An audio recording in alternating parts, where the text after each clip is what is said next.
O Barbanza despide unha Semana Santa cargada de actividade relixiosa. Ribeira, Porto do Son ou Noia foron algunhas das vilas onde máis se viviron estas datas, todas elas con procesións e misas ateigadas de feligreses. A Semana Santa do Barbanza non defraudou un ano máis, aínda que tivo que ver como algunhas procesións non puideron sair á rúa por mor da choiva. Ribeira foi unha das vilas onde máis fiéis se congregaron co primeiro reclamo na procesión do Paso Xoves Santo ás 9 da noite. Con todo, os fregueses tiveron que ver resignado o seu desexo de sair á rúa por mor das fortes choivas.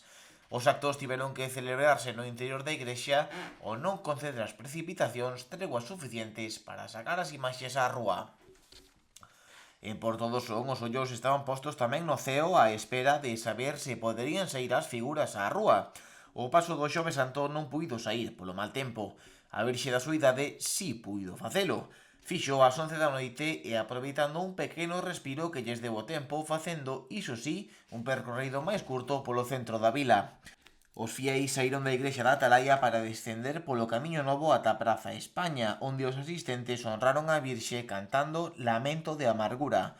Ao rematar, a comitiva continuou por Rosalía de Castro e pola Rúa da Roda para regresar de novo ao templo. O domingo foi o turno do Xesús Glorioso, que puido salir dende Atalaya para gusto dos alí presentes. Saíron cara a Praza España, onde a figura de Xesús se encontrou coa da Virxe, e para volver de seguido cara á igrexa. En Noia, as actividades de Xoves e Venres Santo tiveron que transcorrer a cuberto. As procesións deste ano incluíron tamén os máis pequenos, contando co paso do Neno Xesús da Paixón. A idea era realizar esta procesión o Xoves Santo, pero decidiuse adiantar finalmente ao mércores.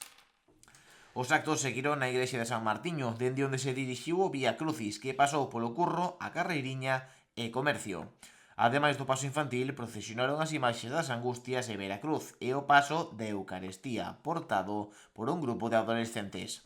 A Pobra viviu unha das Semanas Santa máis peculiares da comarca. Sumado ás inclemencias meteorolóxicas, a igrexa de Santiago do Deán estivo pechada durante todas as festas por obras no seu interior.